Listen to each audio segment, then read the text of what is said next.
minsan kaya So ayan mga kalingap, andito si Kalingap Edo at meron siya sa akin sinadjust. Ano yung bro?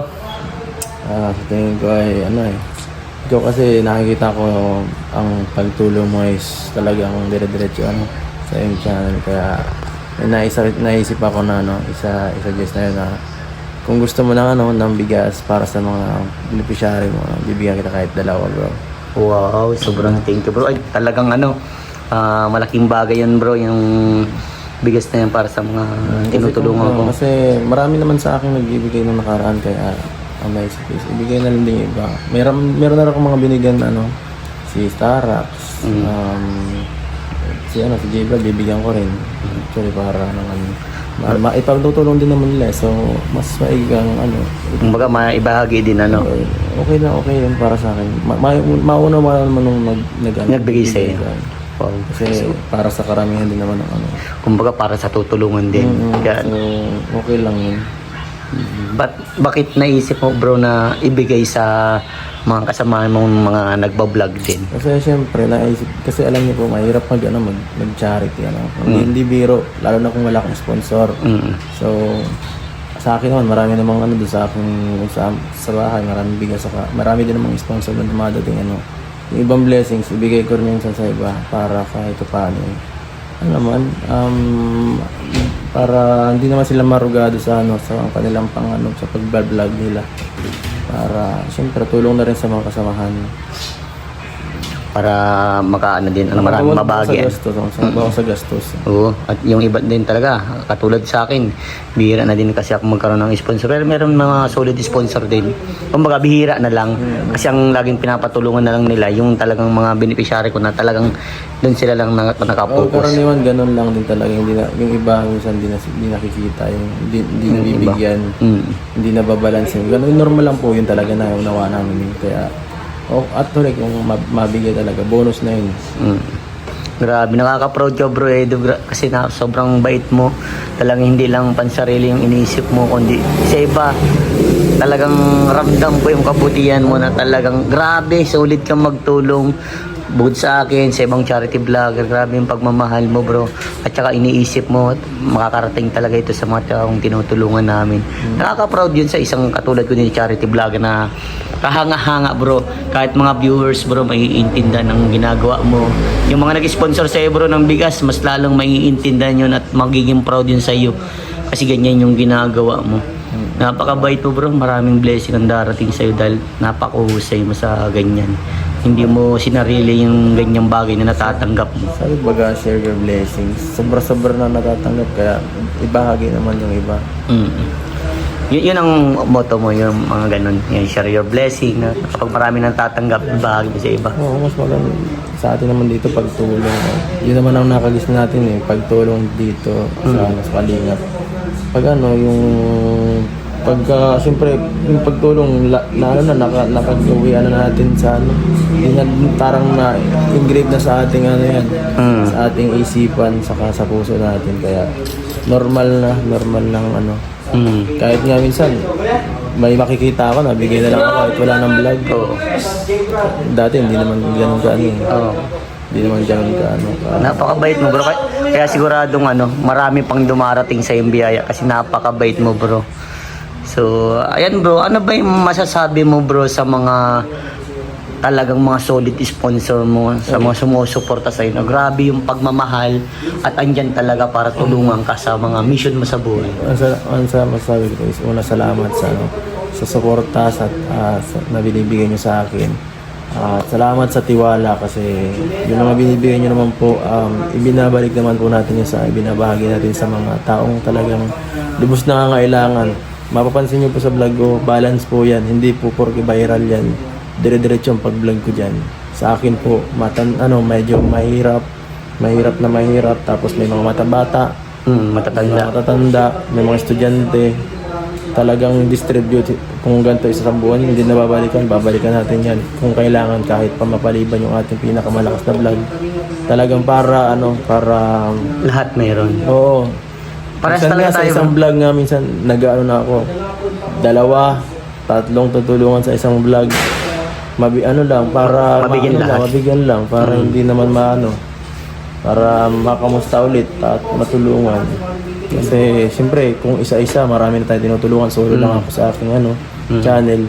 Eh, hindi ko mapupuntaan lahat, lalo na parami yung aking tinutulungan. Ay, tama ka bro. Grabe, nakikita ko din yung sarili ko sa'yo na ganyan. Halos, kaya pala yung mga sabi ng mga supporter natin na talagang ang astig nyo ni Edo talagang pure charity kayo, lahat ginagawa ninyo. Kaya ang buti nga sa iyo bro, maganda yung views mo kahit pa paano, sa akin talaga bumaba talaga. Yun, isa sa nakakatawa din kasi kahit paano kahit matagal na tayo, hindi tayo basta-basta bumabagsak sa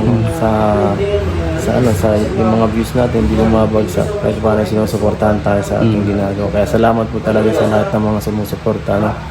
Hindi po natin magagawa lahat ng ito kundi dahil po sa inyo. Yan.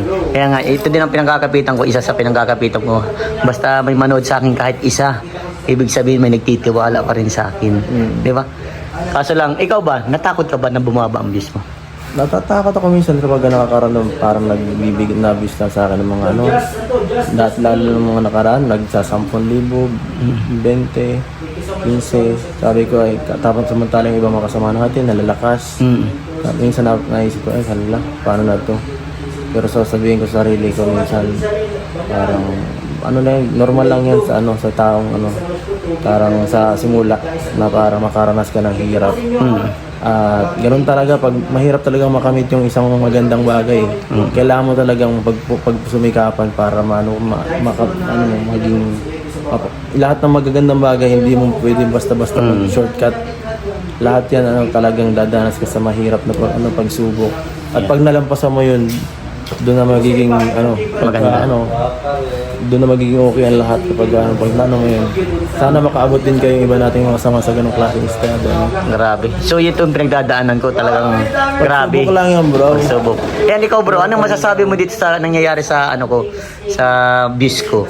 Sa views mo, sa tingin, normal na hirap lang yan sa mga pagsisimula. Ay, di man nagsisimula, parang sa na may downs, may downfall, may taas. Ngayon, nasa medyo down ka. Wala namang ibang pupuntahan yan kundi tumaas na susunod So, hanggat dire-diretso mo lang yung pagbabloging mo, sigurado, lilimpas ka, mo rin, tataas din yan ulit. Pero naniniwala ka na babangon ulit ang views ko? Babangon ulit tayo, wala nang ibang pupuntahan sa baba Yes. Wala nang ibang pupuntahan sa baba, bro. Kundi pataas na lang. Grabe, salamat bro. Bro, anong pwede mong maipayo sa akin na pwede kong panghugutan ng lakas na mas lalo ko bang sipagan mag-vlog? Anong maipapayo mo sa akin na pwede kong panghugutan ng lakas para ma-motivate ako na mas mag-vlog pa, magsipag palalo? Tingnan mo yung yung mga idol natin na malalakas na vlogger, kung anong mga achieve nila, at yung mga lahat ng mga nangyayari sa kanila. Parang yun ang inspiration ko minsan ang lakas nito. Parang gusto ko rin minsan maging ganito. Yung channel ko, hindi ako umasa sa sarili ko sa ibang tao. Parang gusto ko ma-establish mismo yung sarili ko. Parang kalingap yung alam ko, ganito yan.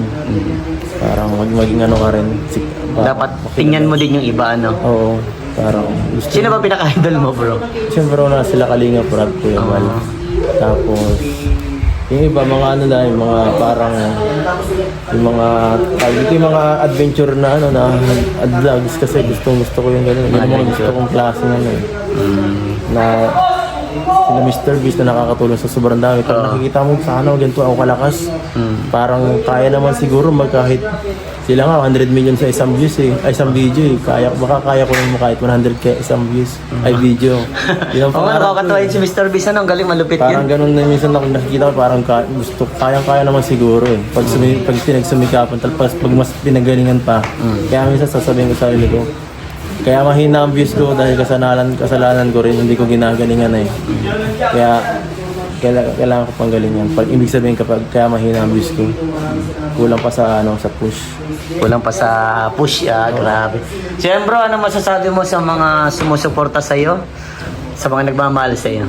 Salamat po sa lahat ng sumusuport sa ating channel, siyempre sa Kalingap, At grabe, matagal na tayong magkasama dito sa dito pa na Yes. kiniiwan. At walang iwanan po hanggang sa tumanda. Yan! Walang iwanan.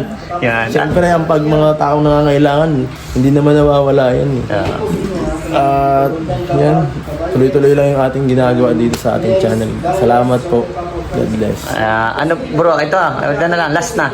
Anong huling mensahe mo kay YP? Ano lang, syempre, salamat sa sa pagiging mabuting partner sa ating love team. Thank you so much. At bilang isang mabuting syempre, magkaibigan pala. Magkaibigan? Magkaibigan. Sana maging mas matatag ang ating samahan. Grabe. Yan, ingat palagi, God Yan. bless. Kala ko bro, magkaibigan eh. Ano ba, magkaibigan o magkaibigan? Kaibigan pa lang. Pero soon to, ano na? Ay, abangan nyo na lang sa Kabanata. Abangan na sa susunod na kabanata. So ayan mga kalingap, abangan natin daw sa susunod na kabanata. Thank you bro. Grabe solid. Salamat din sa dalawang bigas ha. Dalawang sakot. At maraming matutulungan namin. God bless bro at sana mas marami pang dumating sa iyong blessing dahil napakabuti mo, napakahusay mo na charity vlogger. Ramdam ko yan kung ano din pinagsimulan mo.